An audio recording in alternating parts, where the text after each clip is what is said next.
Sino po yung sasaya ng latex? O, ito po ha. Bigyan ko kayo ng idea. Sino po yung nangunguna sa inyo sa latex?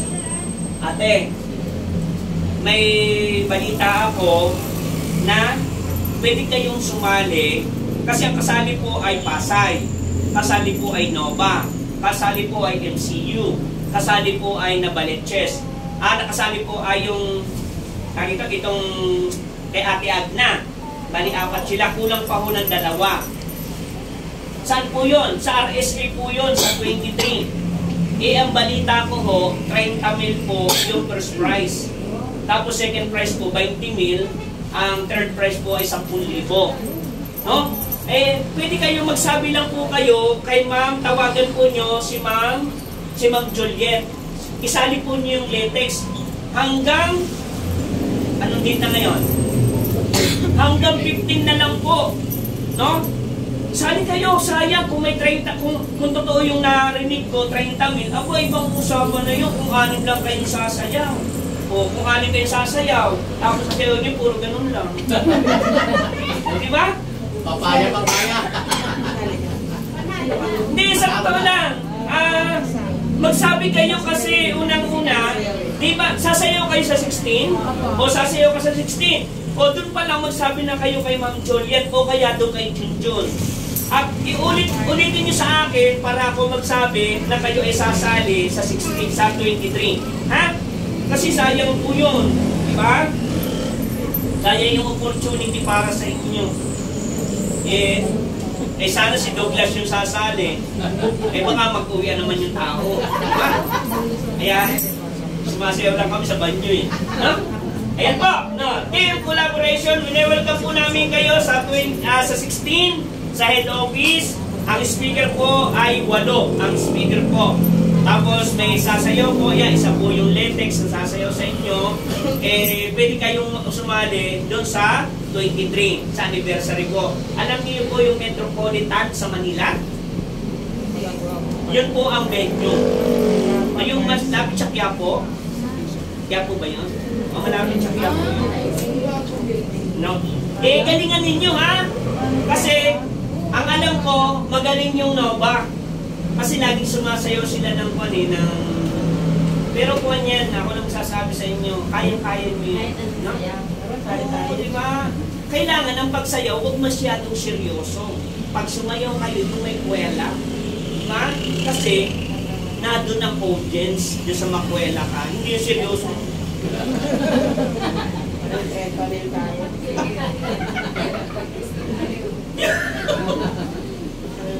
Dapat smile.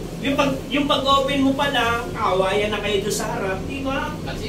Oo, di ba? Yung talagang ibibigay niyo yung best nyo. Hindi yung sumasayaw ka, para sarili mo lang nakikita mo. Di ba? Iba talaga kasi yung judge, di ba, tumitingin yun eh. Alam niya, yung ikaw ay napipilitan lang sumayaw. Okay? May tanong po? Ngayon po, yan po. Dream, what do you want and achieve in your life? Sino po dito ang nangungupahan ng bahay? Ganong upa mo ate? 4,000, lalo ngayon, tag-ulan, di ba? Minsan nakakainis, no? Sasabihin mo doon sa may-ari ng bahay, hindi baka pwede nung, no? Baka... Hindi pa sa akin yan. No?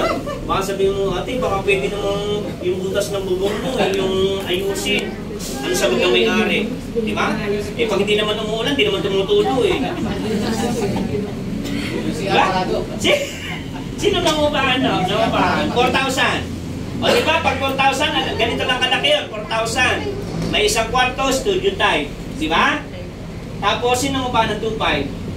2,500. May yaman ng taga-latex, diba?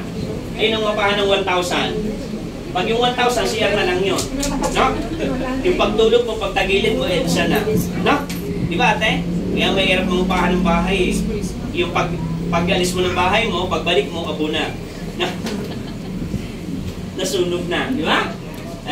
Yan, dapat po kayo, magkameron kayo ng pangarap na magkameron ng sarili mong bahay, magkameron ng sarili mong sasakyan. Pangalawa, eto pa. Okay? Traditional business. Sino po dito ang nakapagtayo ng ganito? Yan. Sino po nakapagtayo ng tindahan? Tindahan? Yung sari-sari store lang. Ayan, si ate. Tanungin kita ate, ilan kayo sa bahay nyo? 7 kayo sa bahay nyo. Siguro nagtayo ka ng tindahan, namuhunan ka ng mga 20,000. O, di ba? Tapos, nung unang tayo ng tindahan mo, grabe, ang daming paninda, 3 hawi bago mo makita yung customer. Ha? Paglipas ng 3 buwan, clear ng lahat. No? Naniningil ka na, nagsisigawan na kayo. Di ba? Bakit hindi po umaseso yung pagtitinda mo sa tindahan mo? Good news ate. Kasi unang-una, may tindahan ka sa bahay mo. E sabi nga ni ate, 7 sila. Ilan kayo sa tindahan niyo? 3. 7 silang nangungupit, 3 silang nangungupit. No? Di ba tatawa? O, di ba? Yung sardinas, kukuhanin mo na lang, babayaran mo. Hindi. Kukuha ka doon pamasahe, kuha rin yung anak mo doon, babayaran ba? Hindi. Kaya bagsak po ang negosyo. Big capital. Di ka sa ating mga Pilipino, pag tayo nagninegosyo, anong yung offer mo? Una, ganito. Pag hindi ka marunong magnegosyo, talo ka na. Pilipino, gaya-gaya, puto maya. Di ba? Bakit? Tingnan mo. Nagtayo si ate ng lugawan, 5 piso isang lugaw, ang daming kumakain. Nakita ng kumare. Yung kumare hindi naman magluto ng lugaw. Basta na lang naglagay ng bigas, naglagay ng maraming tubig, lagyan ng asin, lugaw na. Di ba? Ang malupit niyan, kung sa kanya 5 piso, ikaw naman 10 piso. Libre na isang itlog. Sa nakakain, so may itlog na. Di ba? Ay nakita ni kuya, tayo din siya ng lugawan, 3 kanto lang. Sa kanya 10 piso, libre na 2 itlog. Ay kung pakakainin ka ng lugaw, 1 itlog, 2 itlog.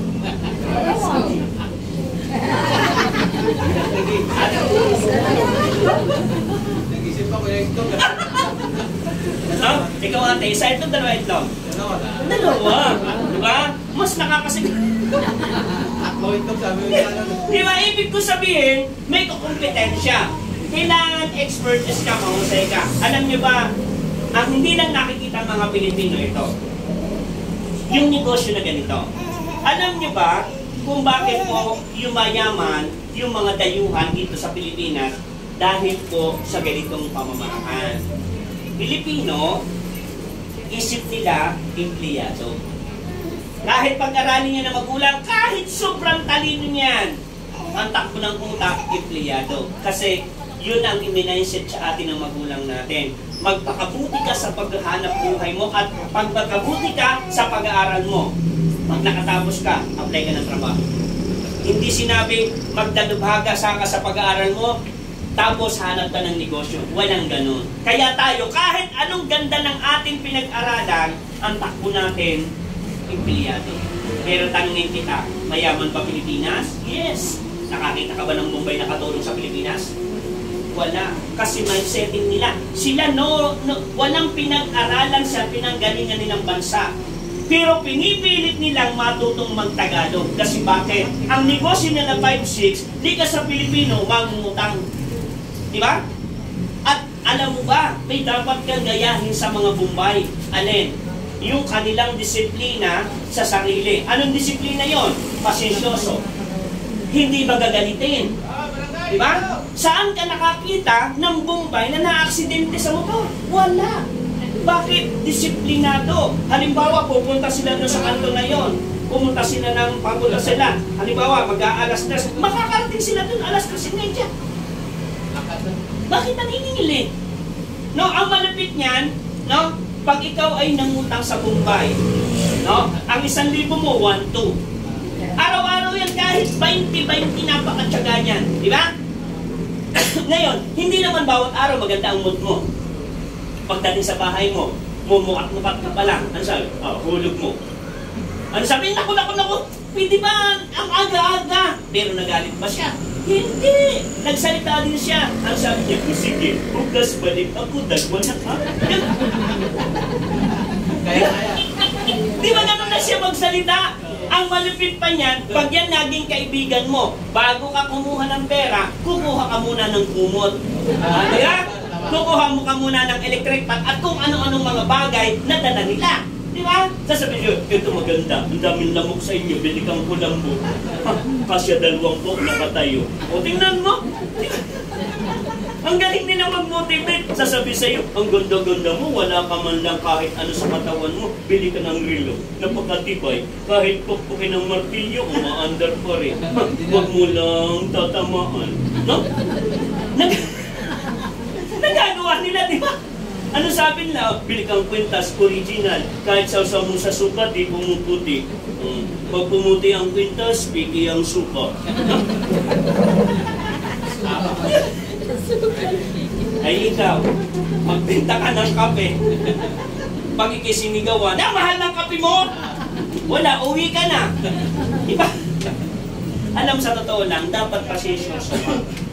Kasi bakit? Bakit hindi ka nakakabenta ng kape? Kasi, yung benefit ng product, di mo alam. Oh, eto tama.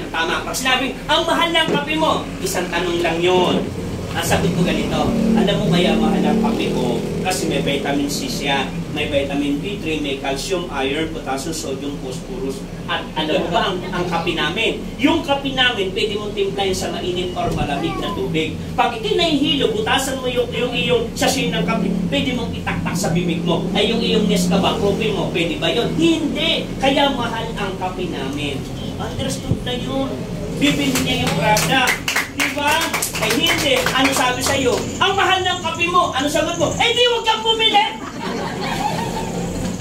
Sigawan.